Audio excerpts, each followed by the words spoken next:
ನೀವು ಬಂದಿರಿ ನಾಟಕ ನೋಡಲು, ಮೊದಲು ನಡೆಯೋಣ ಬನ್ನಿ ನಾವು ಗಜಮುಖನನ್ನ. ಚಮತ್ಕಾರ ಆಗತ್ತೆ ಇವನ ನೆನೆದರೆ ನಾಟಕದ ಮುನ್ನ. ಮೊದಲು ನಡೆಯೋಣ ಬನ್ನಿ ನಾವು ಗಜಮುಖನನ್ನ. ಚಮತ್ಕಾರ ಆಗತ್ತೆ ಇವನ ನೆನೆದರೆ ನಾಟಕದ ಮುನ್ನ. ಅವನ ನೆನ್ಸು ಆಯ್ತು, ಅವ್ನು ನಮಗೆ ಆಶೀರ್ವಾದನೂ ಕೊಟ್ಟಾಯ್ತು. ಈಗ ನಾಟಕ ಶುರು ಮಾಡ್ರು. ಇದ್ದನೊಬ್ಬ ರಾಜಾದಿರಾಜ ವೀರೇಂದ್ರನೆಂಬ ಮಹಾರಾಜ. ಇದ್ದನೊಬ್ಬ ರಾಜಾದಿರಾಜ ವೀರೇಂದ್ರನೆಂಬ ಮಹಾರಾಜ. ಅವನು ಯಾವಾಗ್ಲೂ ಚಿಂತೆಯಲ್ಲಿದ್ದ ಮುಂದಿನ ರಾಜ ಯಾರಂತ. ಮುಂದಿನ ರಾಜ ಯಾರಂತ. ಅವನು ಯಾವಾಗ ಚಿಂತೆಯಲ್ಲಿದ್ದ ಮುಂದಿನ ರಾಜ ಯಾರಂತ. ಯಾಕೆ ಹಂಗೆ ಮಕ್ಕಳಿರ್ಲಿಲ್ವಾ? ತಡಿ, ಮುಂದೆ ಕೇಳು. ಇದ್ದರು 3 ಮಕ್ಕಳು, ಅವರಲ್ಲಿ ತಕ್ಕ ಯಾವನು? ಇದ್ದರು 3 ಮಕ್ಕಳು, ಅವರಲ್ಲಿ ತಕ್ಕ ಯಾವನು ಅಂತ ಗೊತ್ತಿರಲಿಲ್ಲ. ನಾವು ಬಂದಿರಿ ನಾಟಕವನ್ನ ಮಾಡಲು, ನೀವು ಬಂದಿರಿ ನಾಟಕ ನೋಡಲು. ರಾಜಾದಿರಾಜ ರಾಜ ಮಾರ್ತಾಂಡ ಸುಗುಣ ಗಂಭೀರ ರತ್ನಪುರಿಯ ರಾಜ ಮಹಾರಾಜ ವೀರೇಂದ್ರರು ಆಗಮಿಸುತ್ತಿದ್ದಾರೆ. ಗೋಪರ ಗೋಪರ ಗೋಪರ.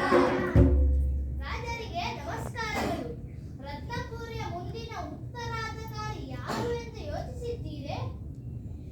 ಇಲ್ಲ, ಅದೇ ನನ್ನ ದೊಡ್ಡ ಚಿಂತೆ ಆಗಿದೆ.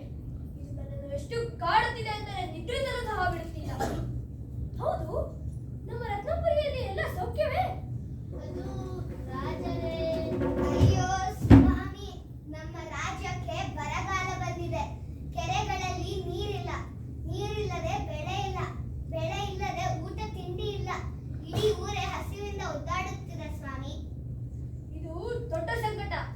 ಇದಕ್ಕೆ ನಾನು ಈಗಲೇ ಒಂದು ಪರಿಹಾರ ಹುಡುಕುತ್ತೇನೆ. ಈಗ ನೀವು ಹೊರಡಿ. ಆಗಲಿ ಸ್ವಾಮಿ. ಈ ಸಮಸ್ಯೆಗೆ ಪರಿಹಾರವನ್ನು ಹುಡುಕಲು ರಾಜಕುಮಾರರಿಗೆ ಏಕೆ ಹೇಳಬಾರದು?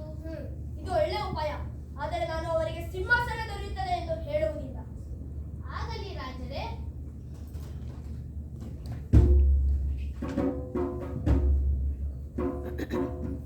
ಅಶೋಕ, ಆದಿತ್ಯ, ವಿಕ್ರಮ, ಬನ್ನಿ ಇಲ್ಲಿ.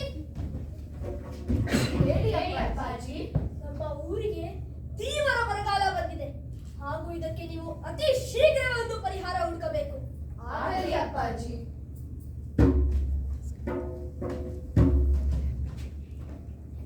ಈ ಸಮಸ್ಯೆಗೆ ಒಂದು ಪರಿಹಾರ ಹುಡುಕಿದರೆ ಪ್ರಾಯಶಃ ಸಿಂಹಾಸನ ಸಿಗಬಹುದು.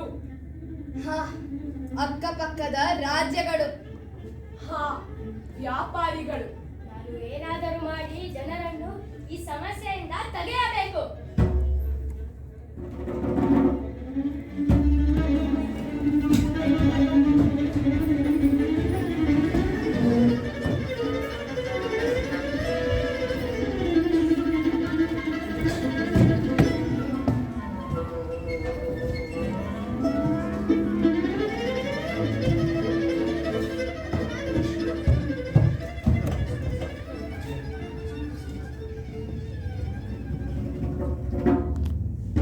ರಾಜರು ಬಂದರ ಸಂಕಟಕ್ಕೆ ಏನ್ ಮಾಡವ್ರೆ ಗೊತ್ತಾ?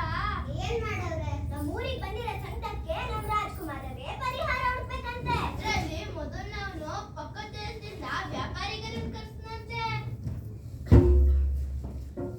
ರಾಜಕುಮಾರರೇ, ನಿಮ್ಮ ಈ ರಾಜ್ಯದ ಸಂಕಟವನ್ನು ಕೇಳಿ ನೀವು ಪತ್ರದಲ್ಲಿ ಬರೆದಂತೆ ನಾನು ಒಂದು ಮುಟ್ಟಿ ಅಕ್ಕಿಯನ್ನು ತಂದಿದ್ದೇನೆ. ಆದರೆ ಈ ಒಂದು ಮುಟ್ಟಿ ಅಕ್ಕಿಗೆ ಬರೀ 100 ಚಿನ್ನದ ನಾಣ್ಯ ಅಷ್ಟೇ. 100 ಚಿನ್ನದ ನಾಣ್ಯನ? ಅದಕ್ಕೆ ನಾನು ಒಂದು ದೊಡ್ಡ ಅರಮನೆನೇ ಕೊಂಡ್ಕೊಳ್ಬೋದು. ಅವೆಲ್ಲ ನನಗೆ ಗೊತ್ತಿಲ್ಲ. ನೀವು ಕೊಡಂಗಿದ್ರೆ ಕೊಡಿ, ಇಲ್ಲ ಅಂದ್ರೆ ಆಯ್ತಿರಿ, ಕೊಡ್ತೀನಿ. ಆದ್ರೆ ನೀವು ನಂಗೆ 100 ಚಿನ್ನದ ನಾಣ್ಯ ಮಾರಕ್ಕೆ ನಾನು ನಮ್ಮ ರಾಜ್ಯದವರಿಗೆ 200 ಚಿನ್ನದ ನಾಣ್ಯಕ್ಕೆ ಮಾರ್ಬೋದು. ಹಂಗಾದ್ರೆ ನಂಗೆ ಅರ್ಧ ಪಾಲ್ ಕೊಡ್ಲೇಬೇಕು. ಅದೆಲ್ಲ ಆಗಲ್ಲ. ಯಾಕೆ? ನೀವು ನಮ್ಮ ಊಟ ಏನಂತ ತಾನೇ ಕೊಡ್ತಿರೋದು. ಅದಕ್ಕೆ ನನಗೆ ಅವೆಲ್ಲ ಗೊತ್ತಿಲ್ಲ, ಕೊಡ್ಲೇಬೇಕು.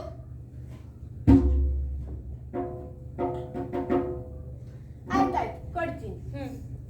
ನೋಡಿ, ಹೀಗೆ ನಮ್ಮ ಹತ್ರ ಬಂದು ನಮ್ಮ ಹತ್ರ ದುಡ್ಡು ತಗೊಂಡು ಹೋಗಿ ನಮ್ಮನ್ನ ಮೂರ್ಖಗಳು ಮಾಡೋದು. ರಾಜಕುಮಾರರೇ, ಆಯ್ತಾ? ಆಯ್ತಾಯ್ತಾಯ್ತು, ಕೊಡಿ ಹಂಗಾದ್ರೆ. ಅದ್ರ ಮುಂಚೆ ನನಗೆ ಒಂದು 3 ಷರತ್ತುಗಳು. ಷರತ್ತಾ? ಅವೇನು?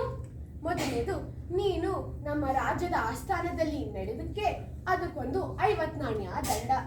ಆಮೇಲೆ ಎರಡನೇದು, ನೀವು ನಮ್ಮ ರಾಜ್ಯದ ಪವಿತ್ರವಾದ ಗಾಳಿಯನ್ನು ಉಸಿರಾಡೋದಕ್ಕೆ ಅದಕ್ಕೊಂದು 20 ನಾಣ್ಯ ದಂಡ.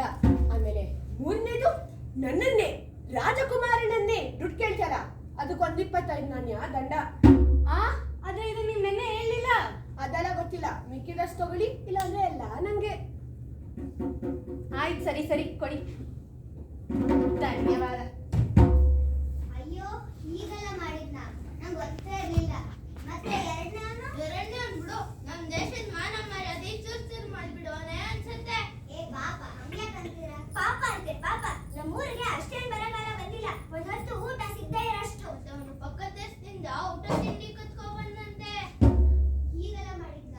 ಈ 3 ರಾಜಕುಮಾರರಲ್ಲಿ 3ನೇ ವಾಸಿ.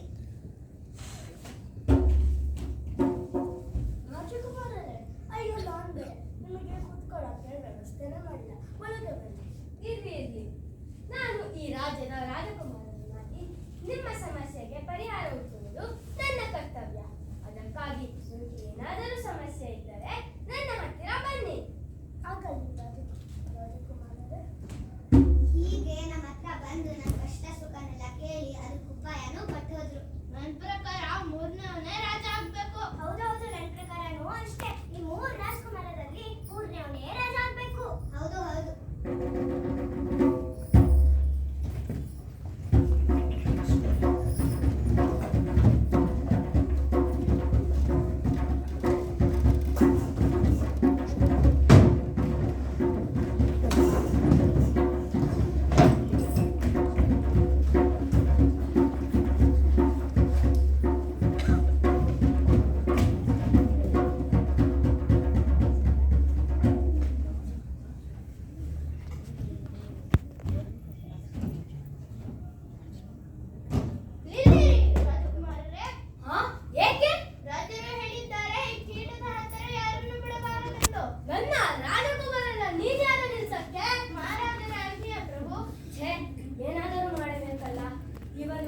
ನನ್ನನ್ನು ಕಿರೀಟದ ಹತ್ತಿರ ಬಿಡಲಿಲ್ಲ ಅಂದರೆ ನನ್ನ ಅಣ್ಣಂದಿರು ಎಲ್ಲವನ್ನೂ ತಗೊಂಡ್ಬಿಡ್ತಾರೆ. ನನಗೇನು ಸಿಗುವುದಿಲ್ಲ. ಬಾಯಲ್ಲಿ ನನ್ನ ಮಾತನ್ನು ಕೇಳಿಸ್ಕೊ. ನಾನು ಹೇಳಿದಾಗ ನೀನು ಮಾಡಿದರೆ ಏನು ಬೇಕಾದರೂ ಕೊಡುತ್ತೇನೆ. ನಾನು ಈ ಕಿರೀಟವನ್ನು ನನ್ನ ವಶಕ್ಕೆ ತರುತ್ತೇನೆ. ಈ ಕಿರೀಟವನ್ನು ನಾನು ಕದಿಯುತ್ತೇನೆ. ಅದಕ್ಕೆ ನಿನ್ನ ಸಹಾಯ ಬೇಕು. ರಾಜಕುಮಾರೇ, ನಾನು ಹೇಳಿದ ಹಾಗೆ ನಿನಗೇನು ಬೇಕಾದರೂ ಕೊಡುತ್ತೇನೆ. ಈ ರಾಜ್ಯ ನನ್ನದಾದ ಮೇಲೆ ನಿನ್ನನ್ನು ಮಂತ್ರಿಯಾಗಿ ಮಾಡುತ್ತೇನೆ. ಮಂತ್ರಿನ ಆಗಲಿ ರಾಜಕುಮಾರರೇ. ನೆನಪಿರಲಿ, ನಾಳೆ ರಾತ್ರಿ. ಅಂದರೆ ಆದಿತ್ಯ ಕಿರೀಟ ಕದಿಯುತ್ತಾನೆಯೇ? ಇದರ ಮೊದಲು ನಾನೇ ಏನಾದರೂ ಮಾಡಬೇಕು.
ಏನೂ ಇಲ್ಲ ಅಪ್ಪಾಜಿ.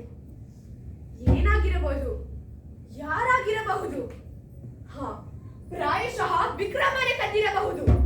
ಹೌದು ಅಪ್ಪಾಜಿ, ಅವಾಗಲಿಂದ ಸುಮ್ಮನೆ ಇದ್ದಾನೆ. ಪರಿಶೀಲನೆ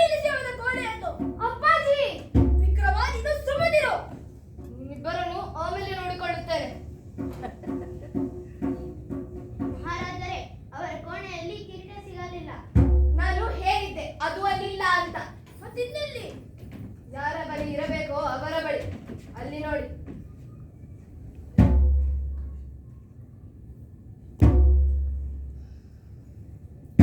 ನೀವೇ ಕದ್ದಿರಬೇಕು ಕಿರೀಟವನ್ನು. ಇಲ್ಲ ರಾಜರೇ, ನಮ್ಮ ಮಾತನ್ನು ಕೇಳಿ. ನಾನು ಈ ಕಿರೀಟವನ್ನು ಕದ್ದಿಲ್ಲ. ಹೌದು, ಕಿರೀಟಕ್ಕೆ ಕೂತು ಕೂತು ಸಾಕಾಯ್ತಂತ ನಿಮ್ಮ ಹತ್ರ ಹಾಕೊಂಡು ಬಂತು. ಇಲ್ಲ ಪ್ರಭು, ಕೇಳಿ ನಮ್ಮ ಮಾತನ್ನು. ನಾವು ಕದ್ದಿಲ್ಲ. ಈ ಕಿರೀಟವನ್ನು ವಿಕ್ರಮ ರಾಜಕುಮಾರರೇ ನಮ್ಗೆ ಕೊಟ್ಟಿದ್ದು. ನಿನ್ನೆ ರಾತ್ರಿ ಅವ್ರು ನಮ್ಮ ಮನೆಗೆ ಬಂದಿದ್ರು. ಅವ್ರ ಕೈಯಲ್ಲಿ ಕಿರೀಟನೂ ಇತ್ತು. ಅದನ್ನ ನೋಡಿ ನಮಗೆ ಆಶ್ಚರ್ಯ ಆಯ್ತು. ಹಾ, ವಿಕ್ರಮ, ಊಟ ಕದ್ದಿದ್ದಷ್ಟೇ ಬಿಟ್ಟು ಕಿರೀಟನೂ ಕದ್ದಿದ್ಯಲ್ಲ. ಛೀ! ಇಲ್ಲ ಪ್ರಭು, ಕೇಳಿ. ಅವರು ಊಟ ತಿಂಡಿಯನ್ನು ಕದ್ದಿಲ್ಲ. ಪಕ್ಕದ ದೇಶಗಳು ನಮಗೆ ಸಹಾಯ ಮಾಡುತ್ತಾರೋ ಇಲ್ಲೋ ಎಂದು ನೋಡಕ್ಕೆ ಹೋಗಿದ್ದರು. ವಿಕ್ರಮ ಅಂದರೆ? ಹೌದು ಅಪ್ಪಾಜಿ. ರಾಜ ಮತ್ತು ಜನರ ಸಂಬಂಧ ಪ್ರಕೃತಿ ಮತ್ತು ಮನುಷ್ಯನ ಸಂಬಂಧ ಬೇಕಾಗೆ. ಪ್ರಕೃತಿ ಯಾವತ್ತೂ ಮನುಷ್ಯನಿಗೆ ಬೇಕಾದ ಹಾಗೆ ಇರುವುದಿಲ್ಲ. ಮನುಷ್ಯ ಪ್ರಕೃತಿಗೆ ತಕ್ಕ ಹಾಗೆ ಇರಬೇಕಾಗುತ್ತದೆ. ಹಾಗೆ ರಾಜ ಮತ್ತೆ ಜನರು ಯಾವತ್ತೂ ರಾಜನಿಗೆ ಬೇಕಾದ ಹಾಗೆ ಇರುವುದಿಲ್ಲ. ರಾಜ ಜನರಿಗೆ ತಕ್ಕ ಹಾಗೆ ಇರಬೇಕಾಗುತ್ತದೆ. ಈ ವಿಷಯವನ್ನು ಈ ಆಸ್ಥಾನದಲ್ಲಿ ಕೆಲವೊಬ್ಬರಿಗೆ ತಿಳಿಸಲು ಕಿರೀಟವನ್ನು ನಾನು ಅವರಿಗೆ ಕೊಟ್ಟೆ. ಇದು ಯಾರಿಗೆ ತಿಳಿಯುತ್ತೋ ಇಲ್ಲವೋ ನನಗೆ ಗೊತ್ತಿಲ್ಲ, ಆದರೆ ನನಗಂತೂ ತಿಳಿಯಿತು. ಜನಸೇವಕನೇ ಜನನಾಯಕ. ಭೂಮಿ ತಾಯಿ ಕೊಡ್ತಾಳಂತ ಎಲ್ಲ ನಾವ ತಿನ್ಕೊಂಡು ಹೋದ್ರ ಭೂಮಿ ತಾಯಿ ನಮ್ಮ ಕತ್ತಾಳೇನ್ರಿ. ನಮ್ಗೆ ಎಷ್ಟ್ ಬೇಕೋ ಅಷ್ಟ ತಿನ್ಕೊಂಡ ಕಿಂಜೋಡಿ ಹೊಂದ್ಕೊಂಡು ಹೋದ್ರ ಭೂಮಿ ತಾಯಿ ನಮ್ಮ ಕತ್ತಾಳಲ್ರಿ.